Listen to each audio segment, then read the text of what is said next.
I just did my intro without pressing record. Does that make me like a true YouTuber now? We're gonna basically be focusing on me getting a portrait done for a portrait competition that I'm submitting to. So I'm gonna basically just take you through me constructing the painting, all of the prep work that I'm gonna be doing, from taking reference photos to doing studies and stretching and prepping my canvas. Okay, let's get right into this video. I'm sorry. Okay, so let's get going. I have so much to do, so let's stop procrastinating and start doing. Now I know that crawling into bed looks like the opposite of being productive, but this is actually where I'm going to be taking my reference photos today. I feel like 2020 has been a bit weird, and honestly a lot of it was spent in bed for me. Recently though, I've actually been going on a lot of walks and filling my time with this board game called Betrayal at House on the Hill, and I'm addicted to it. It's really fun, and I've been spending most nights just playing that. I'm not really much of a board game person, but I feel like this game is amazing, and if you're looking for a board game, I definitely recommend it. I think doing a portrait in bed is intimate, and a bed is also seen as a comforting spot where people can feel safe and themselves. I wasn't digging the angle that I was photographing from, so I decided to go a bit higher. Originally, I wanted the vantage point to be at the same level as the viewer because I felt like this makes the viewer think that they're in bed with me and sort of in this together, but I changed my mind and switched the angle to looking down. So while doing this, I'm changing the interpretation of the painting. Instead of the we're all in this together vibes, I feel like it's more about isolation.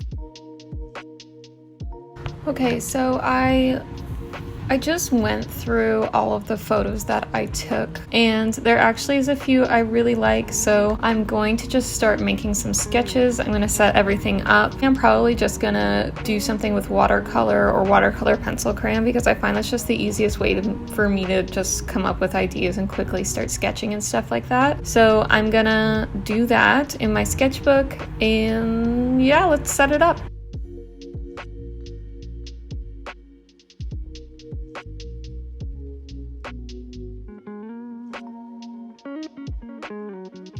Okay, well, welcome to this crazy setup right now.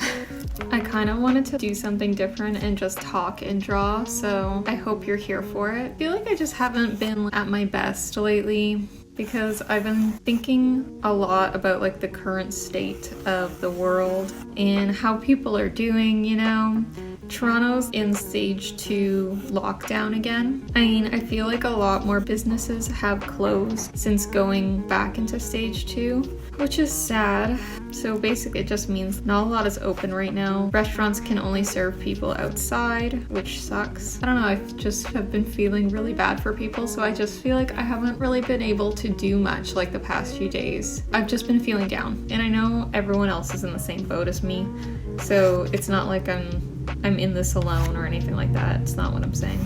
I just feel like I've been like all over the place. But I have been filling my time doing other things other than art. I've been sleeping a lot, which is why I am doing this portrait of me in bed. Good for me. No, I feel like this all kind of relates to what I was talking to, where you feel like you want to be productive and then, you know, you just kind of think, well, what's the point, you know? Wow, this is getting dark. I don't mean for it to get this dark. I'm just trying to like talk about what this piece is about, as well as talking about like world events. And I guess things are just a little dark right now. So it's okay though, you know, it's okay. All the paintings I like, they have really strong compositions. I think a lot, honestly, about my composition before I make a painting, just to try to get it like exactly how I want it.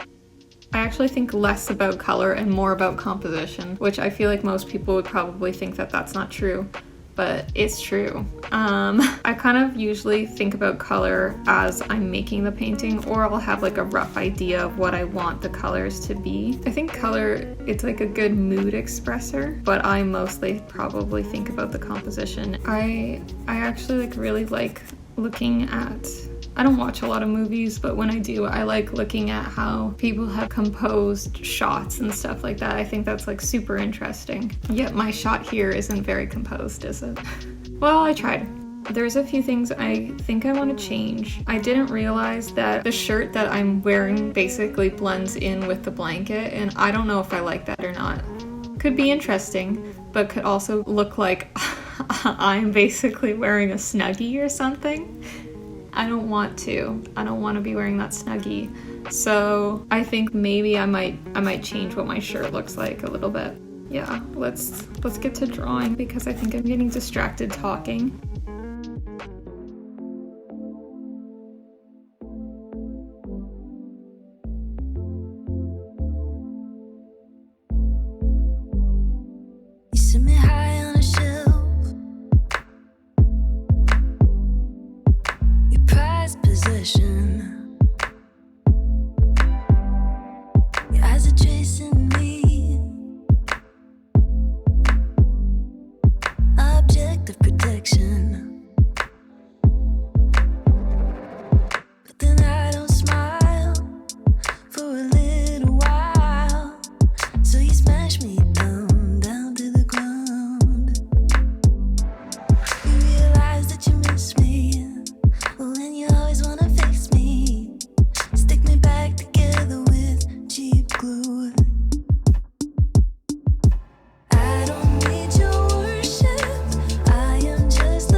Okay, so I'm pretty much done with this sketch. I know that it's not a lot, like I didn't fully render it or anything like that, but it's like enough for me to actually have a good idea of what I'm doing. Honestly, I don't really do much more than this when I do a sketch because I don't want to render something too much and then do all of the interesting and fun parts, and then when it comes to the painting, I'm like, I've already done all of the interesting and fun parts, so why would I do it again? That's why I don't want to do too much to it, but I also want to get an idea of how I'm setting up the painting and how I'm going to set up my composition.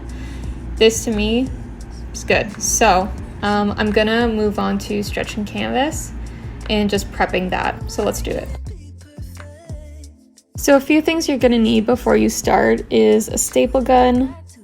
This is my canvas pliers. It's totally optional to use this. You're also gonna need some raw canvas and an old painting or a frame. You just wanna carefully remove the canvas from the frame without ripping the painting. This can take a bit of time, so just be patient.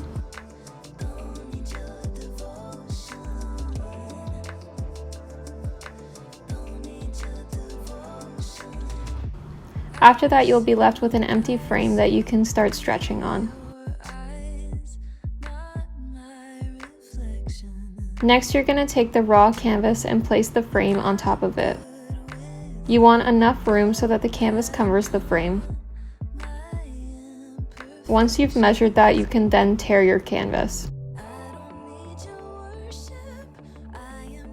This is just me checking that I have enough room for my canvas and it looks like I gave myself more than what I needed, so I can tear off any excess when I'm done. Then start by stapling one of the sides of the canvas to the frame. Always start with the middle of the frame and work your way around to each of the 4 sides. You want to be pulling the canvas tightly as you're stapling it to the frame. I've seen so many people do this part in different ways, and honestly I change how I do it every single time. I don't think there's any right or wrong way to stretch a canvas, but I thought I'd just show you guys how I do it. Once you get close to the ends of the frame, it's time to do the corners. I honestly can't really find a way to explain what I'm doing here, so I think it's just better to watch. I used to really struggle doing corners for canvas, but once I got the hang of it, it's kind of easy.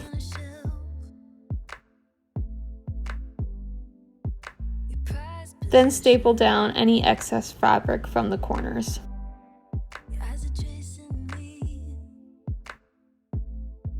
After that, I just rip off any excess canvas that I didn't need. You need to be very careful doing this part, so I recommend doing it slowly just so that you don't rip up to your staples. And that is how the canvas looks when it's done. You shouldn't see any wrinkles or any parts of the canvas that are sagging. It should be completely tight. Next, what I like to do is just add some water on top of it. This just makes the canvas even tighter, and at least for me, I really like a tight canvas. I know some people prefer a bit looser, but I like something that's kind of tight. I basically just rub water all over the canvas, including the corners, and then I just let it sit for a bit. After that, we can move on to gessoing. This is the brand of gesso I use. It's not super expensive and it gets the job done. Next, you just cover the whole surface of your canvas and try to do a nice even coat.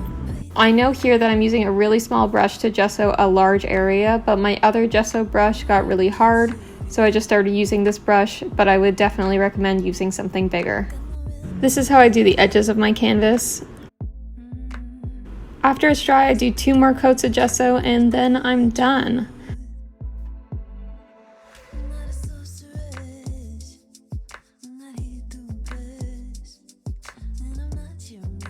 Alright, that's gonna be the end of this, that's gonna be the end of this video. If you guys like this video, then give it a like. If you want to subscribe, then subscribe. And I will see you guys next week for finishing the rest of this painting. Alright, bye.